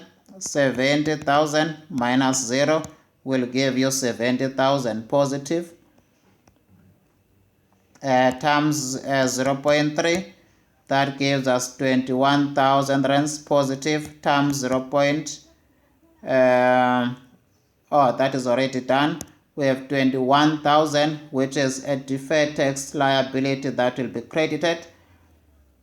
Then we have 12,500 minus 0 will give us 12,500. Is this income received in advance is a liability? So we are saying 0 minus when it comes to liabilities. 0, we say tax base minus carrying value. 0 minus 12,500. that will give us the same 12,500 but negative times 0.3, that will be negative 3,750. Then that will give us asset of a liability, asset of deferred tax. Asset will be debited. When it comes to liabilities, your tax based on your carrying value, if it's a liability, then we say tax based minus, so that we know that when it's therefore now a negative, that will be your deferred tax asset. Then we go to the other one, which is the provision for credit losses. And provision also being liabilities, it is 1,200 minus 6,000 rands. That gives us negative 4,800 times by 30%. That gives us 1,440. That is your deferred tax asset. That will be a debit of deferred tax asset. So this is simple how we deal with this. This column is quite critical. This column will give you a total of 1,470. 1,470. This will be your balance. Your balance of deferred tax on the 28th of the second month, 2019. If we want to then calculate our rate change, because in 2020 there was a change in rate. When we want to calculate our rate change, it will be 1,470 times 2 over 30. Then your rate change will be 2 over 30 times by 1,470. This will be 98 rand. This 98 rand belongs in your tax calculation. That's why I skipped the tax calculation. In here, we therefore now need to deal with the rate change. After the deferred tax is calculated, we then now need to deal with the rate change. There is a rate change in here. Your rate change, prior year rate change in 2020 will be 98 rand. So that's why I skip in there, because I wanted to bring that 98 rand. The numbers were supposed to be the same when you calculate from the temporal differences. Meaning when you calculate from this temporal difference, it was supposed to give us the same rate change, but I've notified that the numbers are not aligned. When you say this times by 2 over 30, is supposed to have given us the same 98 rand. But I could not crack this one. Then I was like, no, let me record, because most of the info will be provided. Your deferred tax then in the income statement becomes 11,816, and there is no deferred tax on the site, or the deferred tax on this site is therefore a total of minus 40,200 rands. Then from there you can draw your line. I'll just explain these numbers as I am wrapping. 65,898, and in here we're sitting at 40,200 rands, and this is our income tax expense. Income tax expense. I will explain this more in detail in the next recording when I do the reconciliation note. When I do the second requirement, I will explain that, but you'll see it's not rocket science. When I do this, then I'll cover the deferred tax calculation, but it's multiplying with the assessed loss and multiplying with the temporal difference. That's how we get to the deferred tax. So let me then now finish with the second part of the statement of financial position, which I have dealt with this one. Remember, in 2020 now, we no longer have the assessed loss. In 2020, there is no assessed loss because we already dealt with it. So now, when we are therefore now in the year 2020, we are doing the same thing, but there will be no assessed loss because we have already accounted for the assessed loss. Remember, it was not the carrying value, but the full amount of the assessed loss. Then we are doing still again the statement of financial position approach. We are in the year 2020 now. We still have our carrying value. We have our tax base, which is carrying value according to SARS. We have our temporal difference. Then we have our deferred tax. The liability part is very limited space in there for me to write. Then we have vehicle. Now in 2020, how much the cost of the vehicles that are left? In 2020, the vehicles that are left in the business, now they are costing 120,000 rands, if I'm not mistaken. Let me just verify that. We have made two sales. 2019 we sold 500,000 cost of vehicles. Then in 2020 we therefore now have made another sale of how much? 200,000 rands. So let us deduct and say 820,000 rands minus 500,000 rands minus 200. The assets that are left at the end of the year 2020, they cost 120,000 rands, and they were all available from this date. I'm just using another approach. There's another approach that you can use, deal with the carrying value minus the carrying value of the sold asset. I felt like that one is a bit long. Maybe when I revise this question for the next recording, then I'll cover those details. Please start with this recording first before part 2. Now the assets that are left, they are costing how much? 120,000 rands. They were in the business in 2018, in 2019, and in 2020 where we are. 2018 they were there for 6 months, 2019 for the entire 12 months, 2020 for the 12 months. This gives us total of 30 months. So calculating carrying value for this asset should be easier. I think we did it already in another calculation where we set 120,000 rands times by 30 over 120. Therefore now this will give us 30,000 rands.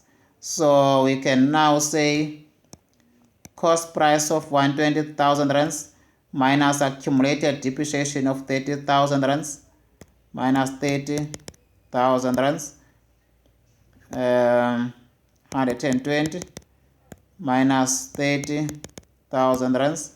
This gives us 90,000 rands. Let me just continue. Therefore, in that note, the carrying value of the asset is 90,000 rands.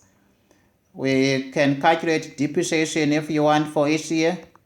We can do that. Depreciation is 120,000 rands. Divide by 10. Divide by 2. This will give you 6,000. Depreciation for 6 months. 120,000 rands. Divide by 10 years. This will give you 12,000 rands. Depreciation for the third year only for this asset will give you 12,000 rands. If you add 12,000 plus 12,000 plus 6,000, how much do you get? 30,000 rands.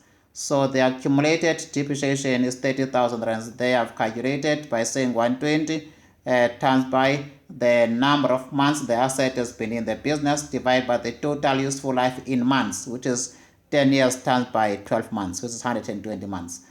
So that means we can therefore now continue in this note and to say the carrying value of our asset is 90,000 rands. Then now we go from SARS point of view. SARS does not apportion 120,000 times by 20%, 24,000 for 3 years. 2018, 19, 20 for 3 years is 72,000, which is the accumulated wear and tear from SARS.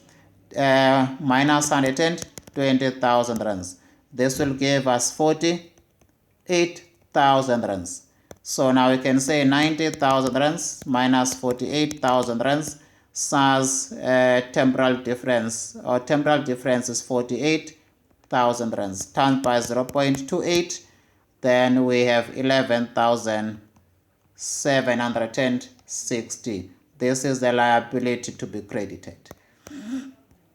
Then we continue with the other items, except we assess the loss. We don't have a loss in the current year in the income statement. We made a profit. Then we are now sitting with the provision for credit losses, and we are sitting, remember, provisions are liabilities. Your accruals, they are your assets or liabilities. Income, we have provision for credit losses, 9,000.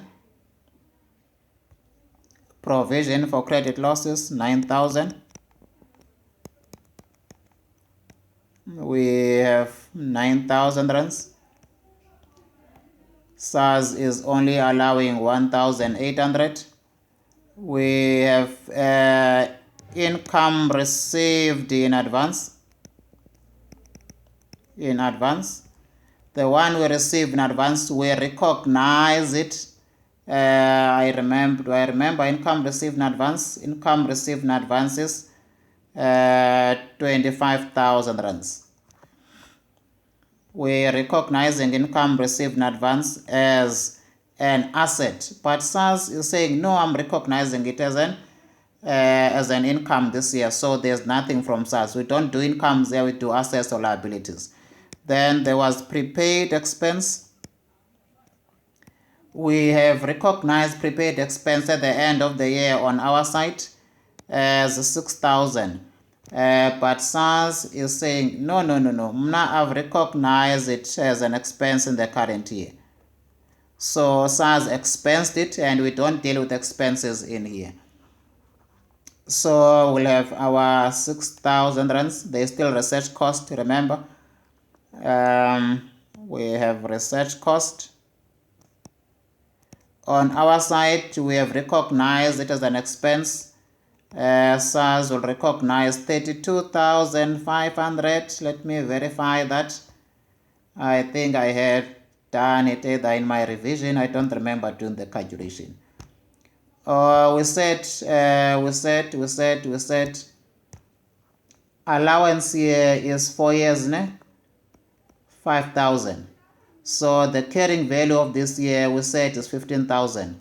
The carrying value of this cost in this year will be 10,000. Why I'm saying 10,000 is wear and tear of the year 2019 of 5,000 or allowance, and another allowance of 5,000 for 2020. So the tax base of SARS will be 10,000 in the year 2020 with regards to this research cost. Then with regards to this one, we divide it by 4 an allowance of SARS, which gave us 7,500. Therefore, now we can say 30,000 minus 7,500. This is 22,500. This is the tax base. 22.5 plus 10,000 plus 10,000. That is 32,500. Yeah, I don't think I calculated. It was just when I was preparing. 32.5. Then we have all the expenses. Remember, these are the carrying values, tax base or carrying values. Then we will have negative 32.5. We will have 25,000 rands, that is negative. When it comes to liabilities, we use the other way around, and we will have 25,000, 9,000 minus 1.6. 9,000 minus that will give us 7,200. Verify all of that. 9,000 minus 1,800 equal to 7.2 times by 0.28. This gives us 2,016 rand. 2,016 rand. That is your deferred tax asset. Remember, we are dealing with a liability. When it's negative, it becomes a liability. That will be your deferred tax asset, which will be debited. Provision is a liability, so when it's negative, using the tax base minus, then that will be your asset. Then we have 25,000 rands minus 0 is 25,000 rands. Income received in advance is a liability. So it will be 0 minus 25,000. 0 minus 25,000 will give us negative 25,000 times by 0.28. That gives us 7,000 rands. 7,000 negative, that will be our asset. In here, another thing, I think I did not say right, 1,800 minus 900, or minus 9,000, that's where the negative 7.2. When it's a liability, we say TB minus CV. Then when it's negative, then it becomes an asset. When it's an asset that we're dealing with, like in this case, and your prepaid expense and asset, we say CV minus TB. And when your answer is positive, then that is a liability debit. So we come to the prepaid expense, which is an asset. 6,000 minus, it will be 6,000.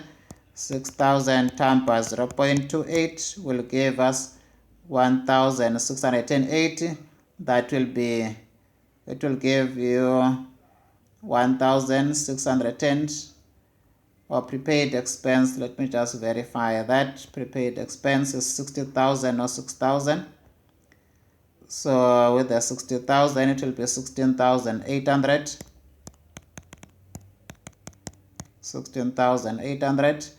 That is positive liability credited. 16.8. Last one is a research cost. Research cost is an asset.